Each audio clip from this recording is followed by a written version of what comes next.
Today we are going to read Chapter 13 Home Again from the book Heidi, written by Joanna Sperry.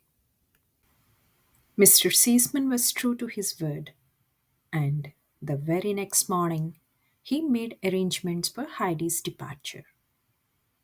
He had Miss Rottenmeier pack her trunk, and he went upstairs to tell Clara the news.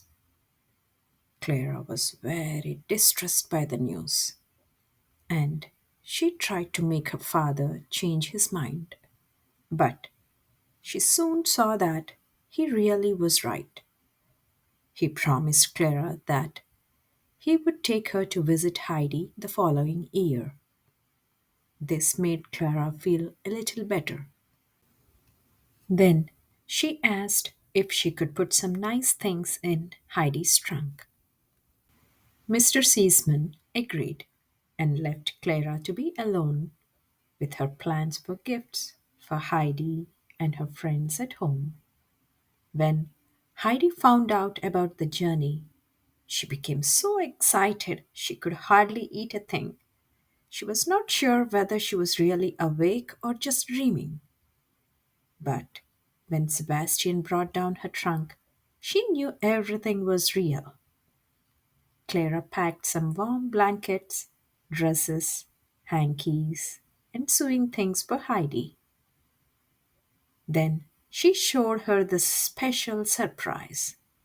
It was a big basket of soft white rolls for Grannie. Heidi kissed Clara warmly and held her hand, and the two friends said their goodbyes.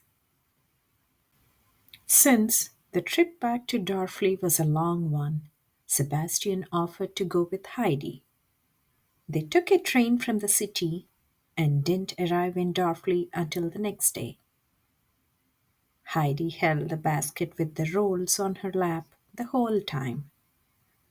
She worried that Granny might be sick or even dead. But as the train chugged to a stop, she became excited and happy.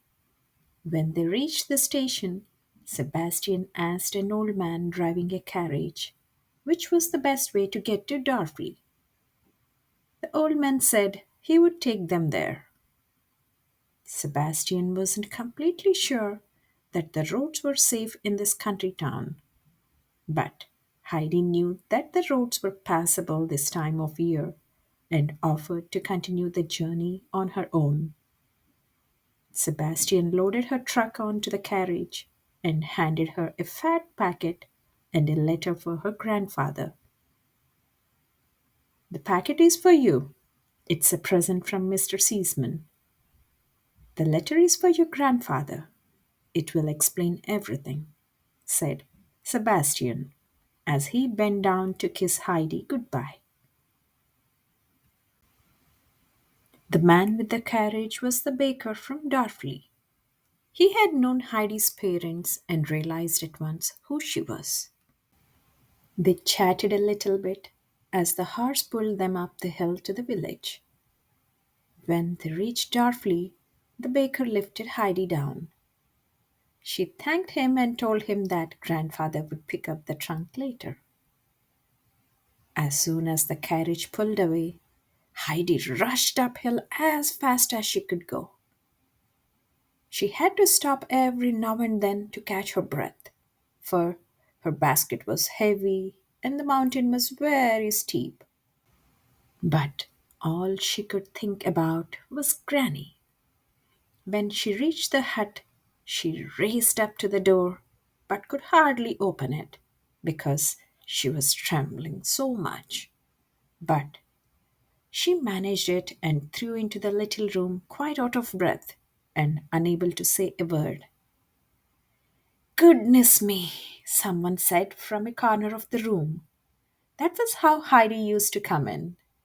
How I miss her. It's me, Heidi, she cried and threw herself on the old woman's lap and hugged her. She was so happy she could hardly speak. Granny was so surprised she could not speak either. She stroked Heidi's hair and a few big tears from her old blind eyes fell onto Heidi's hand. "It's really you, child?" she said. "Yes, really and truly, Granny. Don't cry. I'm here, and I'll never go away again," said Heidi, as she held back her own tears. Then Heidi handed Granny the basket and brought out the rolls. One by one, she laid them on Granny's lap. "Now you won't have to eat hard bread for a while," she said. Granny smiled. She could hardly believe all this was really happening. Just then, Peter's mother came into the hut. She rushed to Heidi and gave her a big kiss. Heidi talked with the two women for a little while, then said goodbye and began the long climb up the mountain to grandfather. The air was cool as Heidi made her way up the steep hill. Everything seemed even more beautiful than she remembered. The peaks of the mountains were snow covered, the pasture land and the valley below were all red and gold, and there were pink clouds floating in the sky. It was all so lovely that Heidi stood with tears pouring down her cheeks as she breathed in the fragrant air.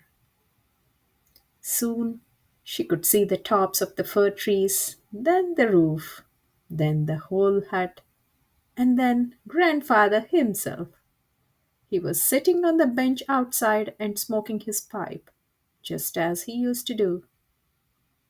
Heidi ran towards him and flung her arms around him. For the first time in years, his eyes were wet with tears of gladness. He sat Heidi on his knee and looked her over. "So, you have come back, Heidi," he said, "and you don't look so very grand either. Did they send you away?" Heidi told grandfather everything about her life with Clara and how kind they all were to her. Then she told him about her homesickness and the doctor's advice. When she finished, she ran and brought him Mr. Seasman's letter in the packet. Uncle Alp read the letter and put it in his pocket without saying a word. He told Heidi that the packet contained money for her to use as she wished. Then Heidi and her grandfather sat down and had a big mug of milk and some bread with melted cheese. It was the first time Heidi had had an appetite in a long time. After a little while, Heidi heard a shrill whistle.